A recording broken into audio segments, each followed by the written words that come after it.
পরীক্ষা নেই, physical interview হয়ে গেল আমাদের অরণ্য ভবনের সল্টলেকে। 10 লক্ষ মানুষকে 45 দিনের মধ্যে ইন্টারভিউ নিয়ে বিশ্ব রেকর্ড তৈরি করে দিল আজকে তৃণমূল কংগ্রেস। তো মরছে তৃণমূল, মারছে তৃণমূল।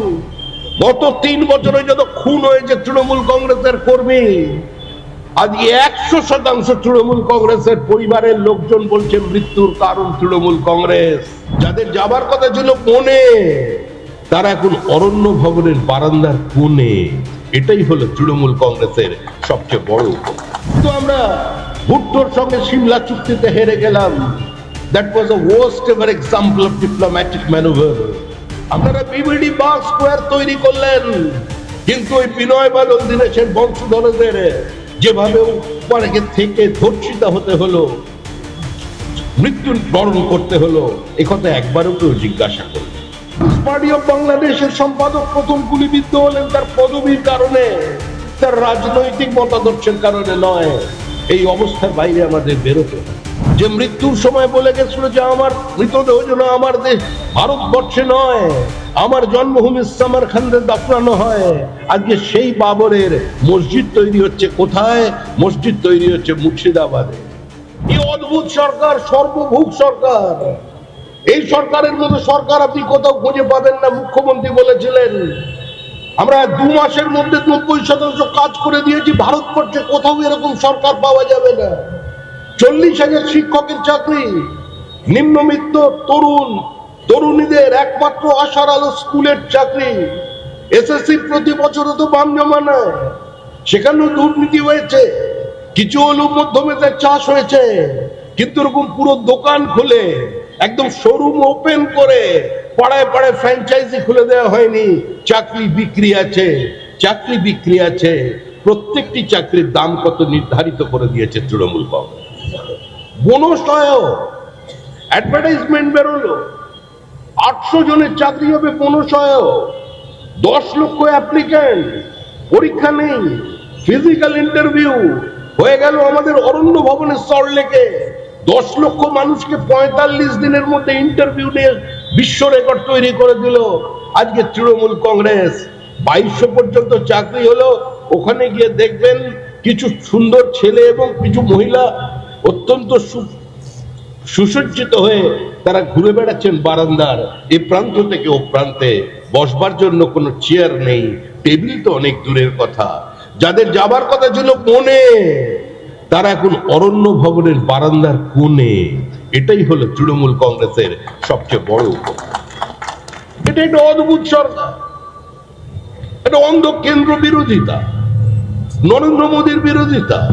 বলছেন মোদী মানুষের সর্বনাশ করেছে, মানুষের অধিকার কেড়ে নিচ্ছে এসআইআর করে।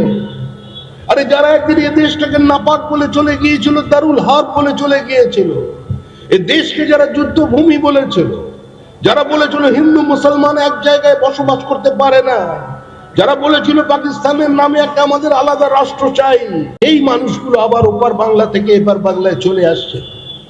1946 সালের গ্রেট ক্যালকাটা কিলিং এর নায়ক সুরাবর্দী যে পরিস্থিতি তৈরি করেছিল পশ্চিমবঙ্গের, যে পরিস্থিতি তৈরি করেছিল কলকাতার, সেই পরিস্থিতি আজকে তৈরি করে দিয়েছে বর্তমানের তৃণমূল কংগ্রেস সরকার। আজকে এই পরিস্থিতির বিরুদ্ধে রুখে দাঁড়ানোর জন্যই আমরা আপনাদের কাছে এসেছি। দেখুন আজকে হিন্দুরা যেভাবে অত্যাচারিত হচ্ছে ও পাশে, আপনি যারা বসে শুনছেন অনেকেরই আত্মীয় স্বজন এখনো চলে সেখানে থেকে গিয়েছে। নিজ দেশে পরভূমি হয়ে গেছে তারা। সূর্য সেনের বংশধরদের কাছে কেউ প্রশ্ন করেনি যে সূর্য সেন স্বাধীন ভারতবর্ষের জন্য যুদ্ধ করেছিল না স্বাধীন পাকিস্তানের জন্য বিপ্লবী হয়েছিলেন। বিনয় বাদল দীনেশের কথা কেউ জানতে চায়নি যে তার বংশধরেরা কিরকম আছে। আপনারা বিবিডি বাগ স্কোয়ার তৈরি করলেন, কিন্তু ওই বিনয় বাদল দীনেশের বংশধরদের যেভাবে উপরে থেকে ধর্ষিত হতে হলো, মৃত্যু বরণ করতে হলো, একথা একবারও কেউ জিজ্ঞাসা করল। এই যে আন্তর্জাতিকতাবাদী কমিউনিস্ট পার্টি আছেন, কোনদিন শুনেছেন মোহাম্মদ সেলিম একটি শব্দ উচ্চারণ করেছেন বাংলাদেশের এই হিন্দু নিধন যজ্ঞের বিরুদ্ধে? কমিউনিস্ট পার্টি অফ বাংলাদেশের সম্পাদক প্রথম গুলিবিদ্ধ হলেন তার পদবীর কারণে, তার রাজনৈতিক মতাদর্শের কারণে নয়। এই অবস্থার বাইরে আমাদের বেরোতে হবে। যে ইন্দিরা গান্ধী বাংলাদেশে জন্ম দিলেন, যে ইন্দিরা গান্ধীকে দেবী দুর্গা বলে সম্বোধন করেছিলেন সেদিন অটল বিহারী বাজপেয়ী, যে ইন্দিরা গান্ধী অটল বিহারী বাজপেয়ীর কাছে ৭১-এর যুদ্ধের আগে সহযোগিতার জন্য বিরোধীদের পাশে পাবার জন্য পৌঁছে গিয়েছিলেন, ৪০ মিনিট বৈঠক করবার পরে তিনি বেরিয়ে এসে অটলজিকে বলে গেলেন, আমি এসেছিলাম একজন নেতার সঙ্গে কথা বলবো বলে, আর যখন ফিরে যাচ্ছি একজন স্টেটসম্যানের সঙ্গে কথা বলে। তিনি ছিলেন অটল বিহারী বাজপেয়ী। আজকে আমরা ৭১-এর যুদ্ধে জিতলাম, কিন্তু আমরা ভুট্টোর সঙ্গে সিমলা চুক্তিতে হেরে গেলাম। That was a worst ever example of diplomatic manoeuvre. আমরা পরাজিত হয়ে গেলাম টেবিলে, আমরা জিতেছিলাম ময়দানে। এই অবস্থা থেকে আমরা বেরিয়ে আসতে পারি। আজ আমার নতুন সমস্যা, বাংলাদেশে মন্দির ভেঙেছে, বাংলাদেশের হিন্দু নিধন করেছে, মহিলাদের বলপূর্বক বলাৎকার করেছে, ধর্ম পরিবর্তন করে জোর করে বিয়ে করেছে। বাংলাদেশে রবীন্দ্রনাথের বাড়ি ভেঙেছে, রবীন্দ্রনাথের মূর্তি ভেঙে গুঁড়িয়ে দিয়েছে। তাতে অনুপ্রাণিত হয়ে তৃণমূল কংগ্রেসের ছাত্র নেতা মালদায় রবীন্দ্রনাথের ছবিতে আগুন লাগিয়ে দিয়েছে। সত্যজিৎ রায়ের বাড়ি ধুলো হয়ে গেছে। সুনীল গঙ্গোপাধ্যায় বৈপ্লবিক ঔপন্যাসিক কবি, সুনীল গাঙ্গুলি, তার মতো প্রগতিশীল মানুষ কত কমই জন্মেছেন। তার অসামান্য লেখনী শক্তি নিয়ে কেউ কোনো প্রশ্ন তুলতে পারে না।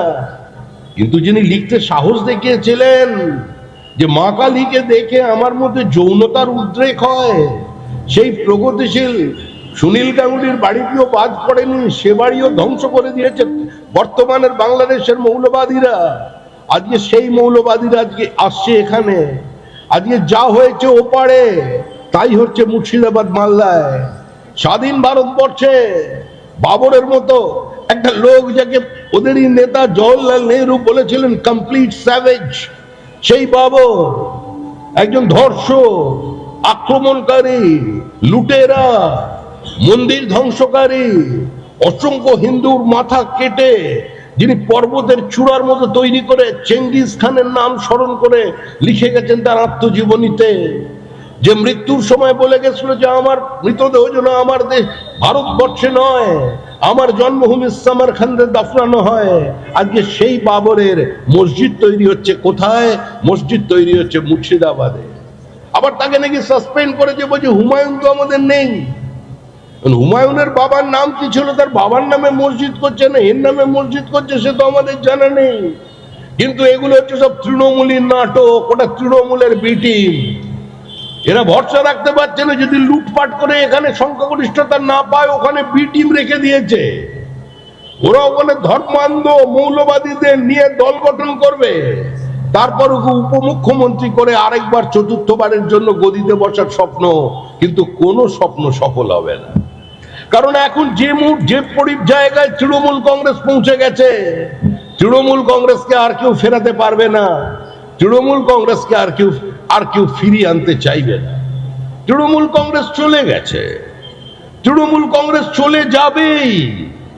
কালীঘাটের মা কালী মুখ্যমন্ত্রীর ফাইল নিচ্ছেন না প্রতিবেশী হয়েও, বলেছেন আমি পারবো না।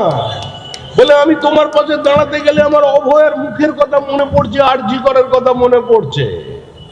তোমার দিকে তাকালে এখন আমার বক্তব্যের কথা মনে পড়ছে। মরছে মুসলমান, মারছে মুসলমান, জ্বলছে মুসলমান, জ্বালাচ্ছে মুসলমান। এখন তো মরছে তৃণমূল, মারছে তৃণমূল। গত 3 বছরে যত খুন হয়েছে তৃণমূল কংগ্রেসের কর্মী, আজকে 100% তৃণমূল কংগ্রেসের পরিবারের লোকজন বলছে মৃত্যুর কারণ তৃণমূল কংগ্রেস, খুন করেছে তৃণমূল কংগ্রেস। তাই পুলিশ নয়, সিআইডি নয়, আমরা সিবিআই এর তদন্ত চাই। এই পরিস্থিতি তৈরি করে দিয়েছেন আজকে। আরো ভালো ভালো খবর দেখতে সাবস্ক্রাইব করুন বাংলা হান্টের ইউটিউব চ্যানেল। বাংলা হান্টের আরো খবর দেখতে নজর রাখুন। বাংলা খবর মানেই বাংলা হান্ট।